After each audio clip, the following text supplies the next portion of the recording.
Kimberley with Kimberley Farms, and it's July 19th, 2023.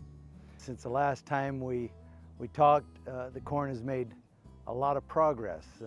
As you can see, the tassels have shot out, the silks have shot out, and so we're in full pollination with the majority of the corn right now. We've had pretty good weather overall, hasn't been extremely hot. Our rainfall this year, starting this spring, we've probably been 1 inch or so below normal of what we've gotten every month. And we came into the season low on subsoil moisture. Fortunately, we've gotten timely rains.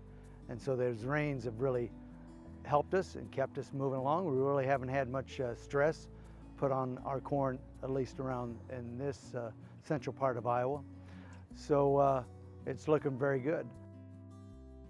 During pollination, all farmers, they're concerned about getting good pollination. What can affect that is extreme heat. Tassels could pop up, but the silks get delayed, and so it messes up some timing there. Or if it's too dry, you always like to have a rainfall, some type of rain, whether it's a lot or just a small amount. That also seems to help on the pollination. So even if you don't get that, if you don't get too hot, you have dewy mornings, that even can help. So pollination period is really, really critical. That's what all farmers worry about. If it gets too hot, kind of shut the corn plants down. And if it stays hot, I'm talking about mid to upper 90s, 100, a little over 100 degrees, and it stays that way for several days or even a week.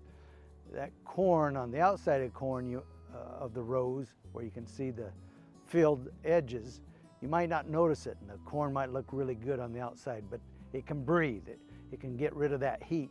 But you get inside the corn rows and deeper into the field, that heat gets baked into that fields, and if it stays warm at night, that heat can't release, and that will also affect the pollination, and eventually will abort kernels or won't pollinate. There's 2 or 3 different really critical times, and pollination is probably the number one. Then after that, it's kind of what happens if you abort some of the tip back, we call it tipping back, of the ear, and you lose 5, 6 rows on the end of the ear, and that can happen if you don't get rainfall or it stays too hot too long, even after it gets pollinated. So that's the next critical stage we're going to run into. But right now, we're having pretty good weather to get this corn pollinated.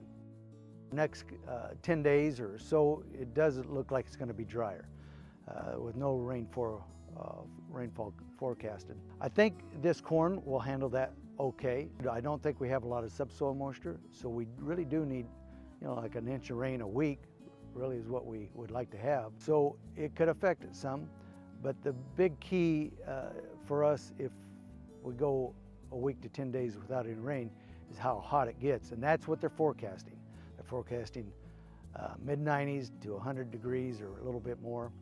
And if that happens, yeah, that possibly could affect corn.